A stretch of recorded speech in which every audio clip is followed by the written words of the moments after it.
Australia does seem to be the only country that does it this way.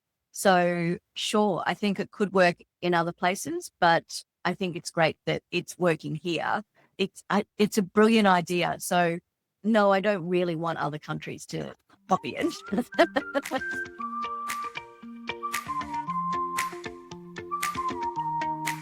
Welcome to the Best Part of Travel podcast, brought to you by Arival, where we take you inside the business of destination experiences. I'm Janelle Visser, and I'm here with Stephen Joyce. Hi. And today, we're going to Australia. Ooh. Yeah. So, to kick things off, Stephen, what's your favorite Australian animal? It has to be the koala. Okay. How do you not love a koala bear? They're so cute, right? Like they sit up there, they're eating their eucalyptus leaves. They occasionally drop down on people and attack them. No, I'm just kidding. They don't do that. Although Drop their bears. nickname is drop bears. But I didn't know this, but they're actually closely related to raccoons more than they are to actual bears. So just like the red panda, also Right. very similar. Yeah. So cute. So I'm yeah. so glad you said koala because I have a really fun fact to share about koalas. You know how cute they look? Did Yeah. you know that the koala sound was used for the T-Rex in Jurassic Park? What? Yeah. The sound that a koala makes is the sound of the T-Rex? You Yeah, mean like when where it they like did roars? the sound sample for the T-Rex when it's like growling when it's about to, eat that guy off the Yeah. toilet or whatever. Yeah. Yeah. That sound comes from the koala bear. So What? look it up on YouTube. I promise you, it's the wildest thing, I am never gonna look at a koala bear the same way now. right? The koala Rex. Yeah, koala Rex. There you go. Yeah. What's yours, Janelle? Well, my heart has always been with the platypus. Oh, And that was my number two. That was my number two. I'm relieved you didn't say it I because I would have love been I love angry. the platypus. I love the platypus. They're so cool. Like, what animal are they? We don't know. Who cares? It's and I have this fascination with ducks, as you know, but I also have this, my little travel beaver that I take with me everywhere. And the platypus is kind of like, it's the best of both worlds. It's a beaver, it's a duck, maybe it's an otter. I don't know. It's a whole bunch of little things rolled into this cute little package. It has fur and it lays eggs. Like, what the heck? Yeah. So I just love the platypus because it's like, you know what? I'm just doing my own thing over here. I don't need to fit into anyone's box. I'm just going to be myself. And also, I have a fun name, Platypus. Yeah. So, anyway, we got koala, we got platypus. And that's because we're going to Australia for this podcast. Fun. And when I say we're going, I mean, we're actually going there. All of these interviews were recorded on location in Australia. Okay, well, first, a message from our podcast sponsor. Protect Group offers a service called Refund Protection. The way it works is that an operator offers Refund Protect at the time of checkout for an extra fee, usually around 10% of the ticket price. If the guest can't go because of some unforeseen circumstance, they request a refund through Refund Protect and they get 100% of their money back. The best part is the operator keeps 100% of their revenue and they make a little extra. So to find out more, go to protect.group/bestpartoftravel. So we are specifically going to be talking about visitor attractions because Arival recently did a report on the state of visitor attractions and found that more attractions are offering guided tours and VIP experiences. And that's what a lot of travelers are looking for. What are your thoughts on that? Well, I mean, a lot of people are looking to really take advantage of the fact that they're in that place at that time, right? And visitor attractions can be quite large, and people want to know more about them, the history. And so having a guided experience, one that perhaps is a VIP where they get special access or they get skip the line type access to the attraction really makes sense. Also for larger visitor attractions like amusement parks and things like that. There's a lot to see in those places, and you can't, generally they're multi-day, like you have to go back over and over and over again to experience all Yeah. the things. Quite often, a VIP experience on the first day gives them an opportunity to kind of get a lay of the land and figure out where they want to go and what would be fun to do over the next couple of days while they spend those days there too. So it makes a lot of sense. And people Yeah. are willing to pay for those things because they want to maximize their experience. They're spending all that money to get there, especially Australia, right? It's not a cheap place to go because it's so far away. When you're there, you want to make the most of that experience. Yeah, and travelers are doing them, and certain segments of travelers in particular are doing them, which Arrival's latest report on the traveler outlook, so we have the US traveler outlook as well as the European traveler outlook, shows that younger travelers in particular are really interested in those elevated experiences. So they want to go to an attraction, but they want to do it in a different way, Yeah. and have a different experience. Have you done a VIP experience at an attraction? I'm trying to think at a You have, I know attraction you I have, hadn't. because we were Have together. I? Did we do Yeah. that one? Yeah. Oh, that's right. Okay. Yeah, we did do the Tower of London. That's the one you're thinking of? Yeah, Yeah. yeah. Yeah. So we did the after hours kind of behind the scenes Tower of London experience. And The you're right. secret It is key, the secret key the ceremony. secret key ceremony. Yeah. Yeah. Yeah. And that, it's something different. It's something to take away as a story, as an experience that's maybe different from what other people do. That's not necessarily the reason, but in today's kind of social media environment, those Instagrammable moments and things like that are important to people. Yeah. But mostly it's just like doing something a little bit different. Like I've been to the Tower of London before, and I've experienced it in kind of the basic way, as a regular tourist would do it. So this was another way to experience the same attraction in a different way that was more in depth. Right. And had And more I history and had culture to it. never been to the Tower of London before, and I wanted to go. And then I walked past it and saw the giant tour group going through it in the middle of the day, and I was like, oh, actually, I don't know if I want to do No. that. And then we had the opportunity to do the VIP behind the scenes secret key ceremony Yeah. tour with walks, and I was like, yeah, that is something that I definitely want to do. So Yeah, and that was a much smaller group. How many? I think there was like maybe 20 or 30 in the group. I can't remember if it was even I that feel big. like it was less than 20. It was probably Yeah, like 12 to 15, that range. Yeah. yeah. And it was Yeah. nice because you got to have conversations with other people in the group, and it just felt more intimate, which was really nice. We got to go into kind of smaller spaces and stuff. So Yeah. yeah.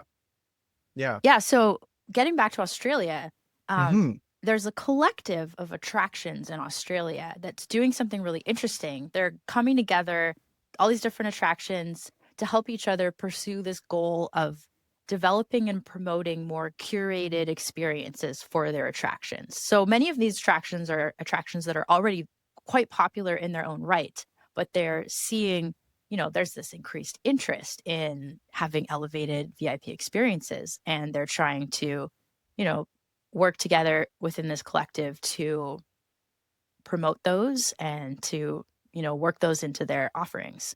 So I was in Australia recently. I was in Sydney. And so I had to check out some of the attractions. And we'll get to, actually, in this episode, we're going to go to a couple of the attractions. But first, I want to share with you a conversation that I had with Annabel Sullivan from Cultural Attractions of Australia. And she plays a key role in this collective bringing the attractions together. Are you ready? Yeah. Okay. Okay, so why don't you start off and just tell us a little bit about the Attractions Collective? What is that? So we are a collective of 19 landmark cultural attractions that are all located around Australia. And we were established in 2019. And we are part of Tourism Australia's Signature Experiences of Australia program. So we're one collective that focuses specifically on showcasing Australia's cultural attractions. And we cover museums, art galleries, performing arts, historic sites, as well as sporting attractions. Okay, and so what's the motivation or the idea behind forming that collective? What are the goals of that?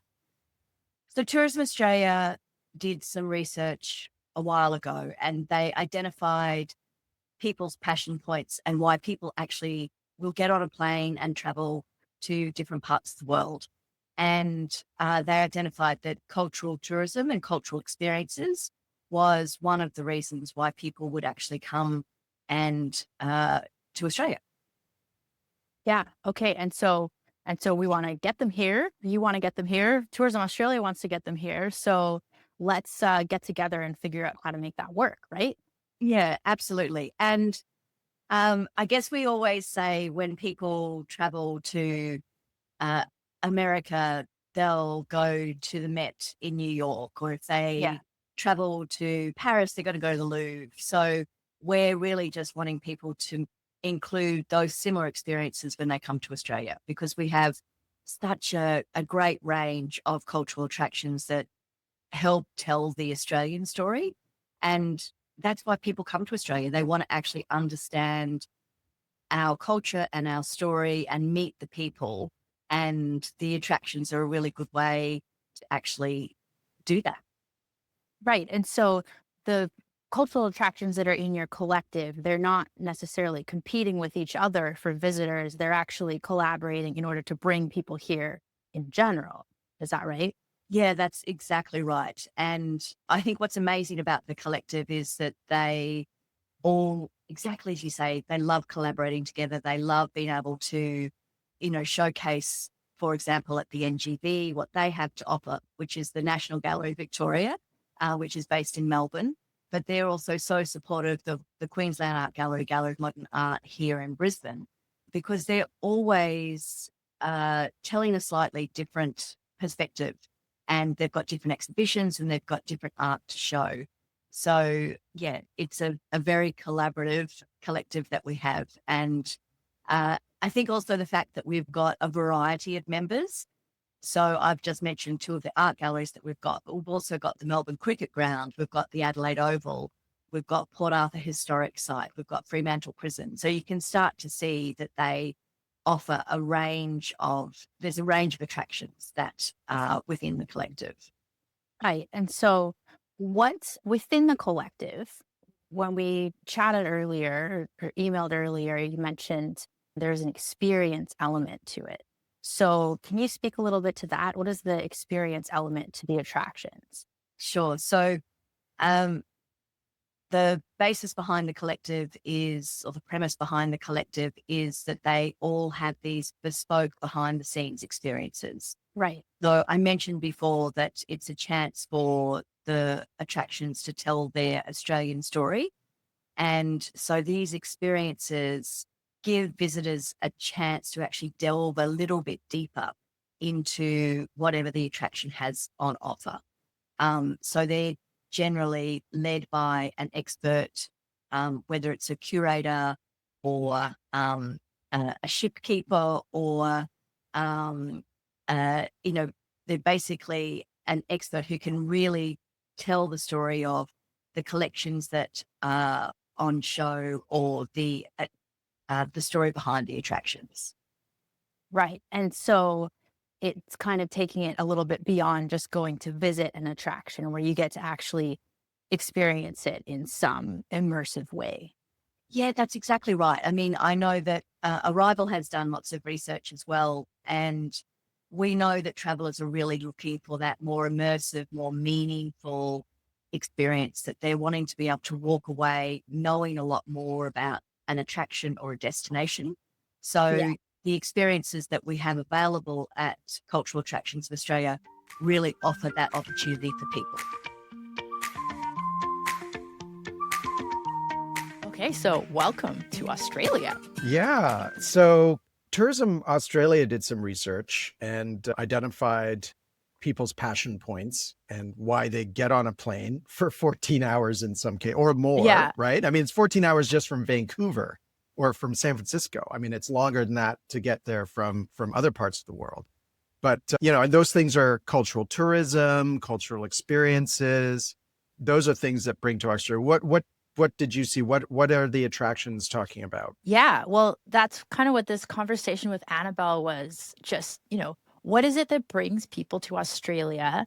And how can attractions work together to take advantage of that? And, while you're here visiting this one kind of pillar attraction, why don't you also do this and this?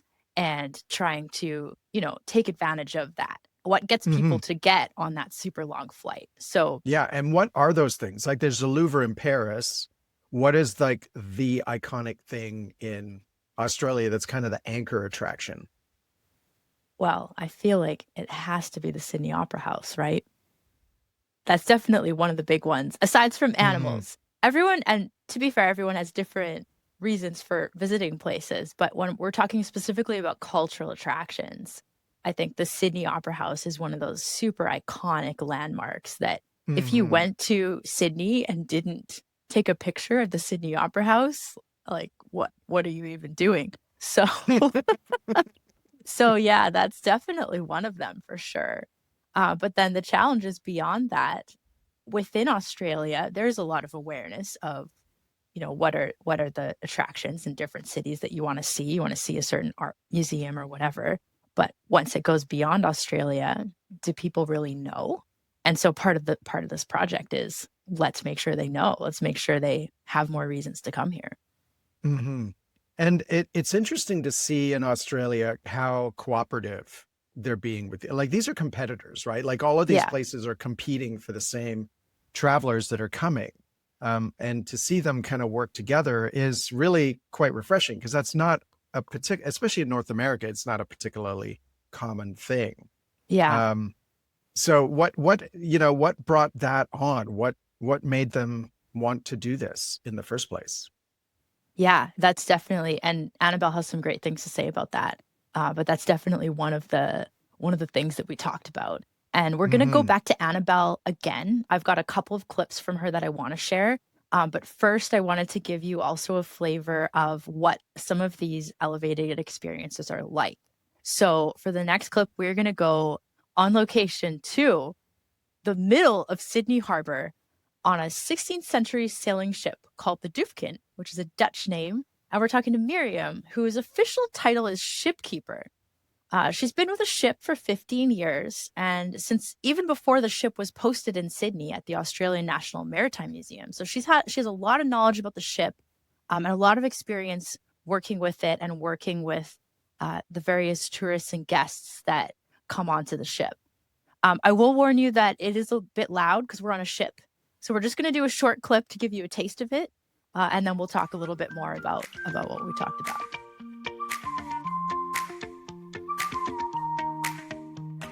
We're coming to you live from the middle of Sydney Harbor, and I have here with me Mirjam. And Mirjam, why don't you introduce yourself and let us know where we are? All right. Well, hello. My name is Mirjam. I'm one of the shipkeepers and custodians for the tall ship Doofkin. So currently we are sailing in the middle of Sydney Harbour.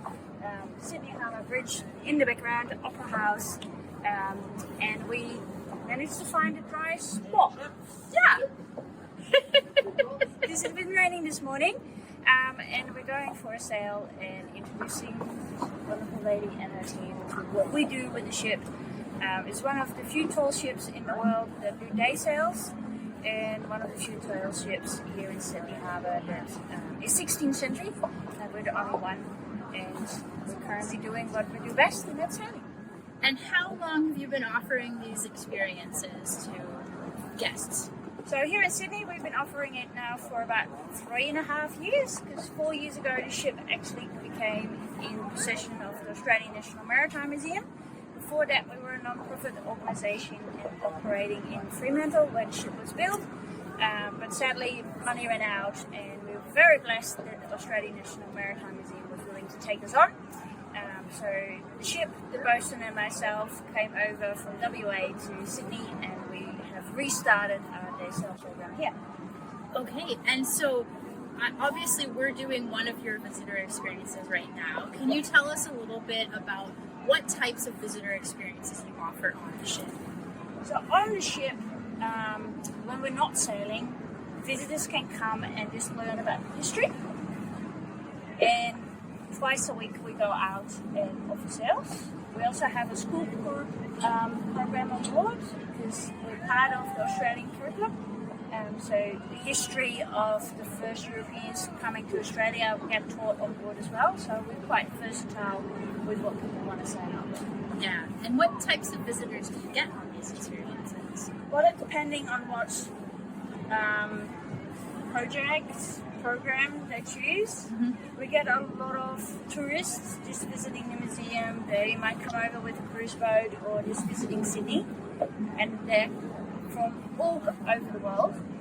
French, Japanese, Chinese, Italians, Americans, whoever's in Sydney will come at some stage, hopefully, to the Australian National Maritime Museum to visit us. For sailing, it's more the locals. Okay. Because it's word of mouth, but we're trying to expand that because it's a unique view that you can get from Sydney Harbour, and I think it's the best thing to do. Yeah, definitely. And so it's mainly locals that come on the sailing experience, but you get a lot of international travelers in the museum. Yes, and as soon as they find out if they still have time, sometimes they can buy a ticket if it fits in their itinerary, Right. to come and force it. So we can't share very much of that clip, unfortunately. It was very loud. We had planes, boats, birds, people. We had the party boat going by. And so it sounds loud on the recording, but in reality, it was actually quite peaceful on the boat. Yeah. It just really picks up the party boat. So I'm sorry, Yeah. we can't actually share the whole recording, but I can give you some highlights from what we talked about. Give us some highlights on what you discussed that we couldn't hear. Yeah, for sure. So we talked about a little bit about who goes on the experience, and it was interesting. She said they get a lot of Australians. They have a growing interest from Korean travelers in particular, and some international travelers. But for the international travelers, it's an upsell. It's not a standalone experience because they're probably already coming to the museum because the ship is based out of the Maritime Museum, but they might not know the ship exists. So they don't have a lot of awareness outside of Australia about this experience itself. But then when people come to the museum and they see, oh, there's these cool ships and submarines and stuff out here you can walk around, but also you can go on this experience and actually go out onto the harbor on this super old ship. And so then they get a lot of people kind of from that and word of mouth and that sort of thing. Yeah. Yeah, what a cool experience to be out on the water in an old. It's a sailing ship, right? I think. Yeah, it's a sailing Yeah. ship. And Yeah. so the shipkeeper, Mirjam, she talks a little bit as well about her job as shipkeeper, what that entails, because there's the whole practical side of it, the maintenance side, safety, looking after and training their staff and their volunteers. It's a lot of volunteers that are on the ship each time it goes out with travelers. And she's been with it for 15 years. So it's all of that kind of stuff that's going on. And then what you don't see on the recording, I think after we finished our interview, she had to go and help with lighting the cannon. We fired a cannon off into Sydney Harbor, and they're the only ship that is allowed to fire a cannon in Sydney Harbor because there's so many ships that you can't just let anyone shoot off cannons. But if you want to have the experience of shooting off a cannon, Oh wow! this is how you do it. Was it like that day that we got to watch the cannon going off at the Edinburgh Castle? Yeah, kind of, except that there's not a huge crowd. It's just you and a handful of It's people you on the on a boat. ship. Yeah. Yeah. We asked if we could shoot the party boat, but they wouldn't let us do that. Well, I'm sure there was no actual projectile involved. It was probably just a blank, right? Yeah. So we're going to go back. We're going to go back to Annabel and talk a little bit more about that question of who are the customers who are coming on these experiences. And so let's hear a little more what Annabel has to say. Sounds good.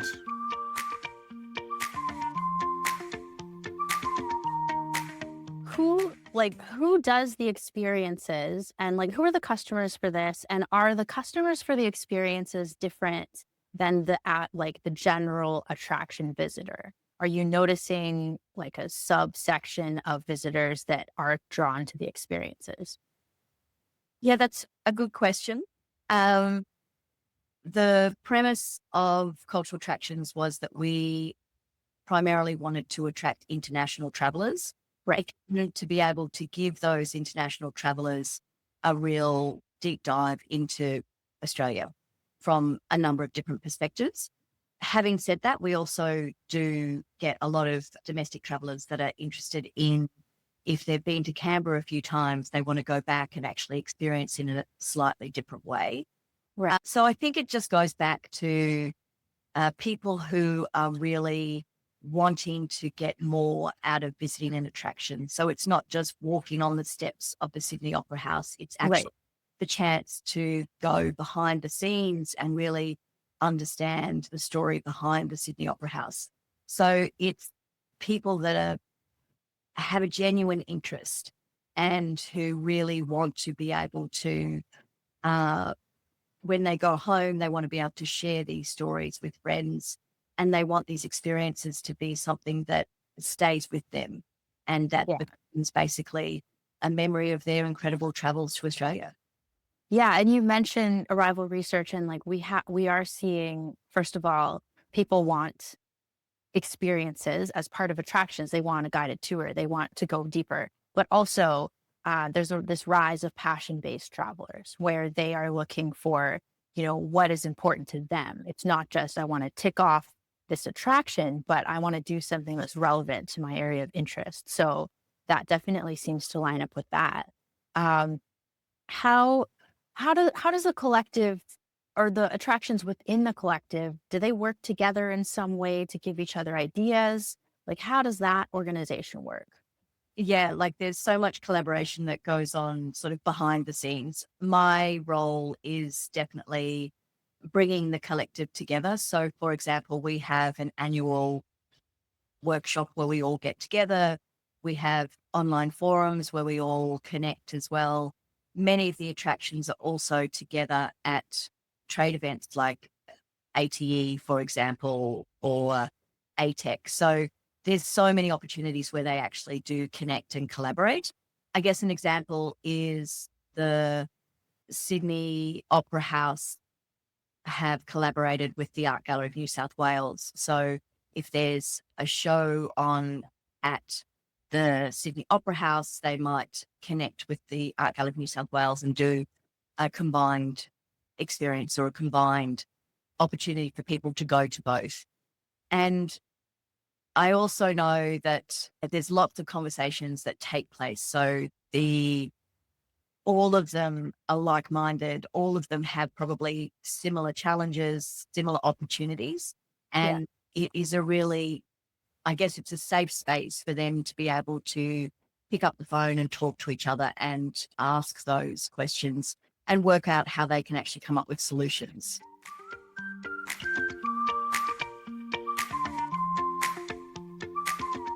So I think what was really interesting about that piece is what came out about interest and passion-based travel. That seems to be a really important part of it. And, we've talked about that before. We've talked about that with Dan in the previous episode. We've talked about it at events as well, it's one of the big trends of 2025 and will probably continue to be a big trend as we move forward. Well, and it's something we're seeing with arrival research as well. The consumer studies are showing, increasing interest in not just like ticking things off of a checklist of a bucket list, but actually going places to do things that you're interested in and passionate about. Mm-hmm. And what's Annabel and the attractions, this collaboration? What are they doing around that? Yeah, well, it's trying to offer more options to people on that front. So if you are interested in, for example, architecture, you can do a specific tour that's focused on architecture at an attraction that has cool architecture. And so there's different things that you can find in these experiences that you might not have found otherwise. Right. So it's the whole idea of taking what is already there and wrapping it in a different, in selling it essentially in a different way. Right. Yeah. So if you're already, a really, let's say an adventure oriented attraction, building an experience around the adventure-based attraction that enhances that experience for somebody that's looking for something more adventurous, or weaving in cultural elements so that there's more culture, and it becomes more attractive to somebody who's looking for a cultural experience but still wants some element of adventure as well. Yeah. Yeah. Well, and one of the things that Annabel mentioned is that, for international travelers, they might be experiencing the place for the first time, but for domestic travelers, maybe they've been before. Maybe they've been before a bunch of times. So what's a new way that they can have that experience that you can offer them as a VIP or elevated experience? And I think that's a great way of looking at it too, is what can you add so that you keep bringing people back?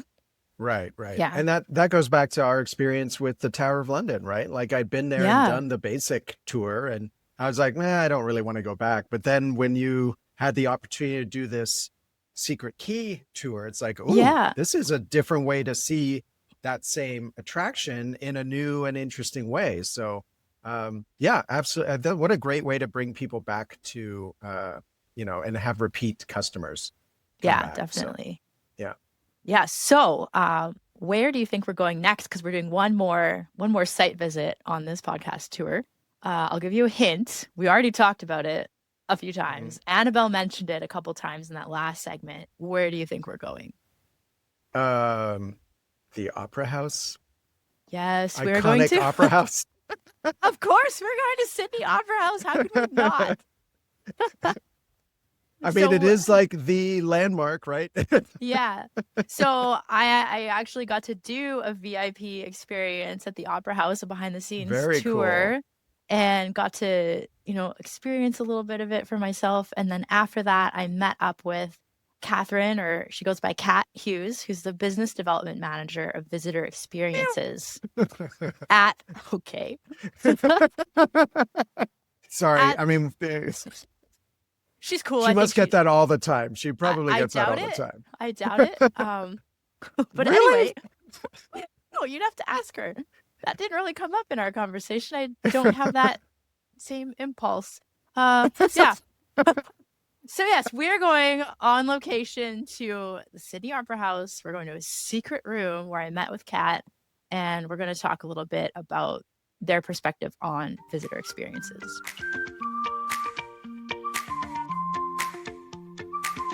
So welcome, Kat.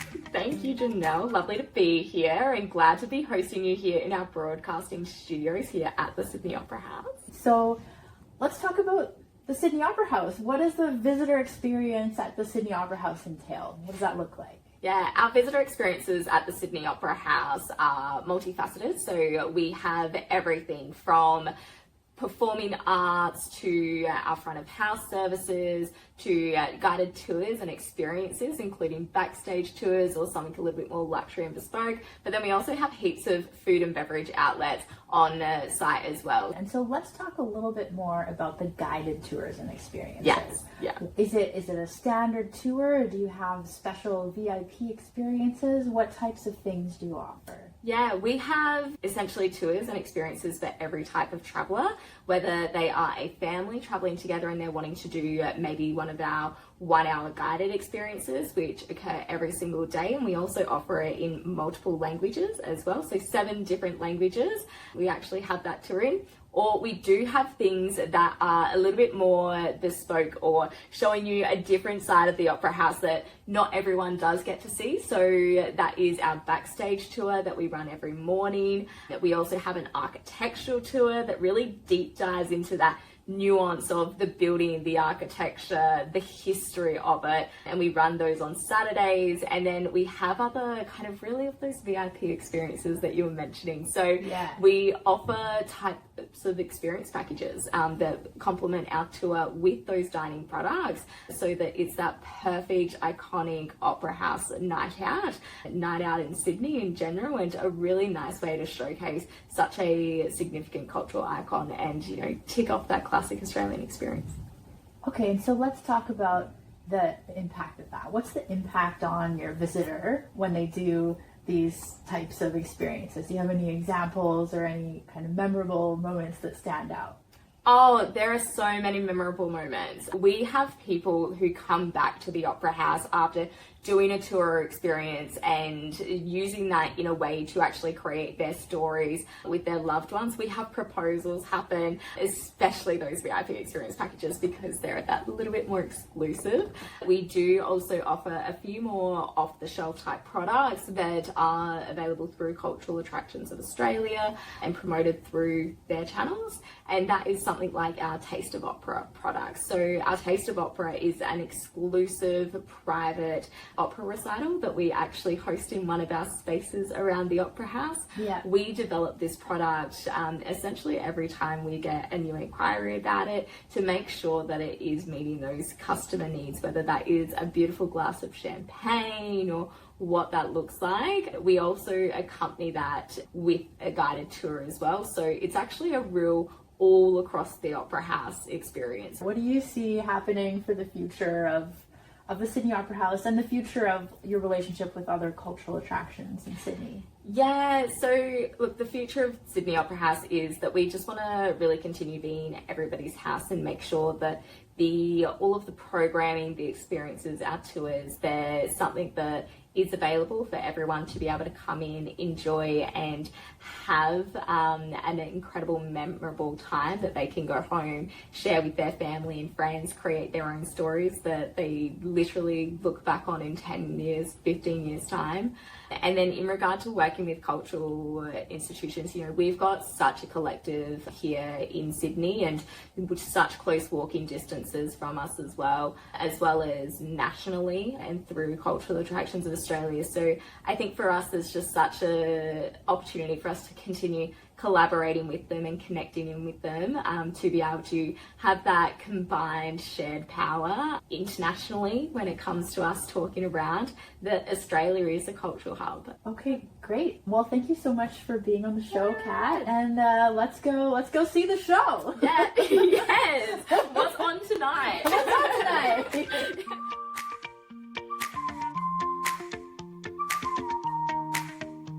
So that's another example of an attraction offering experiences. Obviously, Sydney Opera House is iconic. Like, they don't really need to do anything to get people to come there, but still, they're taking things to the next level. You had asked about, what different things can attractions do? What can they add? One of the things that she emphasized and that I got to experience as well is they add food to some of the offerings. So, you want to go have this experience in an attraction, you're going to get hungry at some point. Some of the VIP experiences they offer include food or food and drink, and that's a big part of some of the things that they've been able to add into that. So I did the behind the scenes tour, but if I really wanted to go big, I could have done, $6,500 to be part of a performance on the stage with costume, with makeup, with the works. Wow. So, I wasn't able to get around to it this time, but Could have maybe worn next your time, Bridget, maybe- do a little Bridgerton piece up there. yeah, maybe next you time get to do that. You get to do that for free at Arrival. So you never know, in the future you might see me live on the Sydney Opera House stage. But that is Wow, then I'll know you've made it. That's a real experience that people can book. You can wow. you can pay to make it for your 15 seconds at the Sydney Opera House. And so, I think there's some really creative things, not just them. I went there, so obviously that's the one that I have familiarity with, but a lot of the attractions are doing some really interesting things to give people those opportunities that you wouldn't get if you just went on a normal tour or on a normal visit. Yeah. Yeah. And clearly targeted at the affluent traveler. Oh, yes. I also really like that it ended with Kat discussing about collaboration, which is, that's always a big thing for me. And the fact that the Opera House is so big and so iconic, it doesn't need to collaborate with anyone. Like they could be very standoffish and be like, we're just going to do our own thing. But right. The fact that they're collaborating with these other businesses, I think really shows the kind of environment that Australia exists in. It's the Australia tourism, market in general is kind of unique that way, that it's,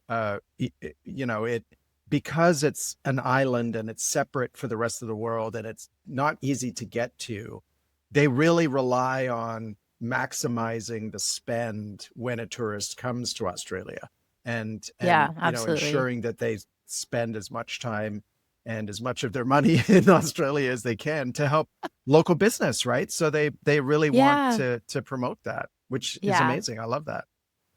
Yeah, and so we're gonna go back to Annabel for a final segment. We talk a little bit more about collaboration, go a little bit deeper on that. So let's go back for one more little bit.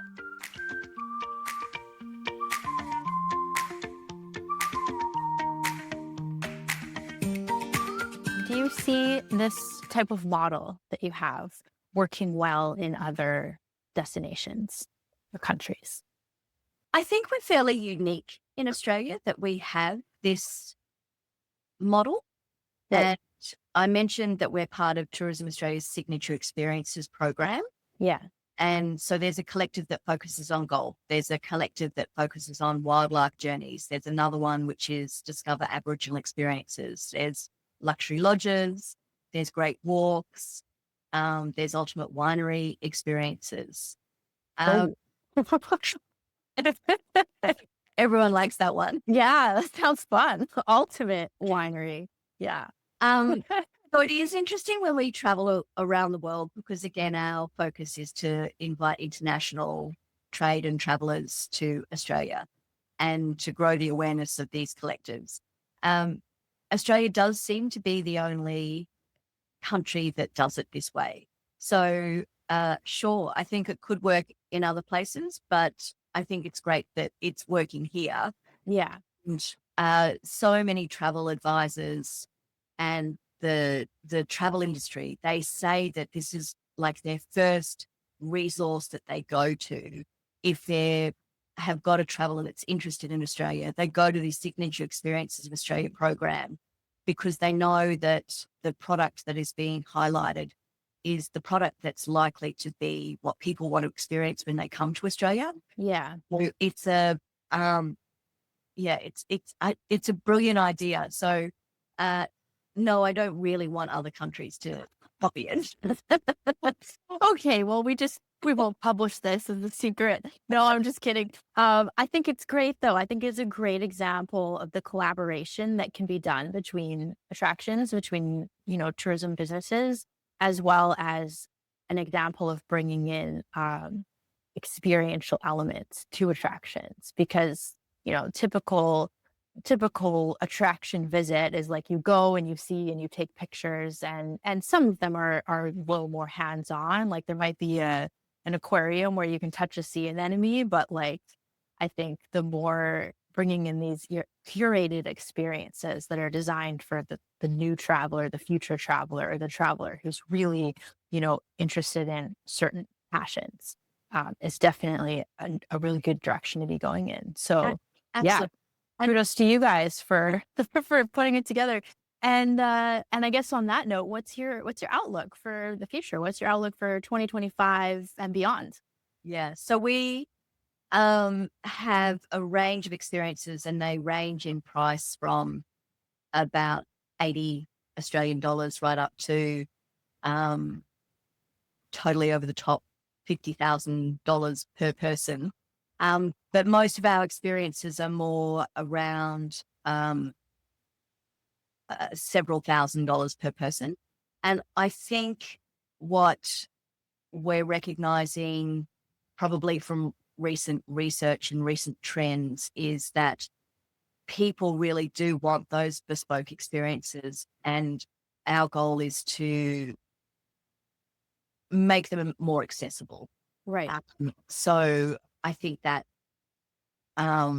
several of the attractions are looking to create experiences that fall within a $500 per person experience. Yeah, like somewhere between $80 and $50,000. Yeah, exactly. So what I see happening going forward is the development of new experiences. Yeah. That are absolutely accessible for travelers that are wanting to do something that's a little bit different. We also, as I said, we plan to grow. So our future is about growth as well. And I think it's also, and this is where Arrival is so helpful for us. It's like keeping our finger on the pulse and really understanding, A, what the trade's needs, because that's my main audience and my main focus, but also what ultimately is the customer looking for, and how can we actually evolve and create experiences that deliver what they're after. So yeah, there's still lots to do. Yeah, there's lots to do, and there's lots more research coming as well. So stay tuned for that. And yeah, thank you for sharing with us a little bit of who you are. And I know you said you don't want other countries to do this, but I think it would be great. I think we can agree it would be great to see more attractions doing these types of experiences. So Yeah, and as attractions that are listening, people want experiences, and it's working for Australia. Yeah, absolutely. amazing. Totally.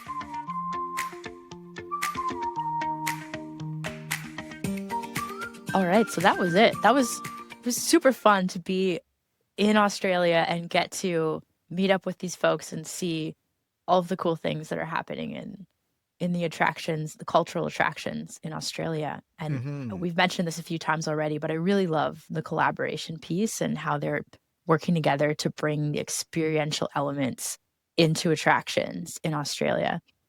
And yeah, I thought it was pretty funny, but Annabel was like, yeah, I don't really want other people to do this. Like, she doesn't necessarily want to see other countries or other destinations or other attractions doing it because it's kind of Australia's thing. Yeah. But obviously she knew we were broadcasting this. So she said Yeah. that for people to hear. And, if you're out there and you're an attraction or a destination somewhere other than Australia, just take note. It's working well for Australia. Yeah. Yeah. And Yeah. part of the reason why it's working well in Australia is that as we found out in the 2024 study of Australia and New Zealand, the operator study that we did, that 90% of operators in the Australian New Zealand market have booking systems, right? Only 10% said that they did not use a booking system or had no system at all. Yeah. That's massive. 90% That's is very massive. high. Yeah. Compare that to 53% in the rest of the world, compared to the rest of Asia, which is down at like 33%, something like that. It's a massive number. And what that means is that a lot of that product is available digitally, which means that it can be distributed. And when you have an infrastructure, this is kind of one of those case studies where if you have infrastructure and you have products digitized, it becomes much easier to collaborate and resell each other's products, right?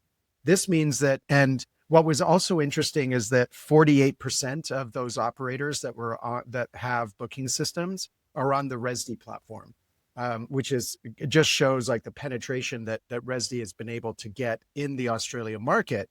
But what is a big part of Resdi's offering in that market is the marketplace and the ability to resell each other's products. So it lends itself very well to collaboration and to reselling like products or non-competitive products. So I think what that does is it kind of creates a bit of a template potentially for other markets, where if we can increase adoption of these tools, of booking systems, of marketplaces, and collaborative tools, then we can start to see more of this happening in other destinations. But I think for now, it's very much an Australia-centric thing because they've got the combination of infrastructure, adoption by operators, and a willingness at the DMO level. Their DMOs and RTOs are very well funded and really know what they're doing and get a lot of support from the government and from industry.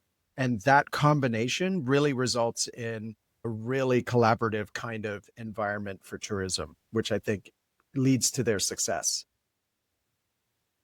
So in conclusion, we should all go to Australia. Yes, we should. Australia is amazing. I love Australia. I can't wait. I can't wait to go back. That flight is a killer, but other than that, it's great. Yeah.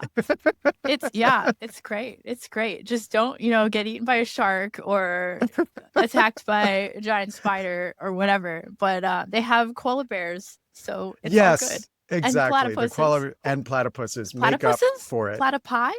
Platypi? I don't know. Platypus. Yeah, I don't know.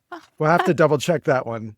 Okay, well, anyway, just a reminder to folks listening, make sure you check out Arrival's State of Attractions report for more get more into the research side of things, as well as the Australia New Zealand traveler report. We'll put both links in the show notes. And for the next episode, come hungry, because we are going to be talking about food tourism. One of my favorites. I do love food tourism. All right. Well, that ends another episode of Best Part of Travel. Thank you for listening. Remember, check out the attractions report and don't forget to follow us. And we'll see you next time on the Best Part of Travel.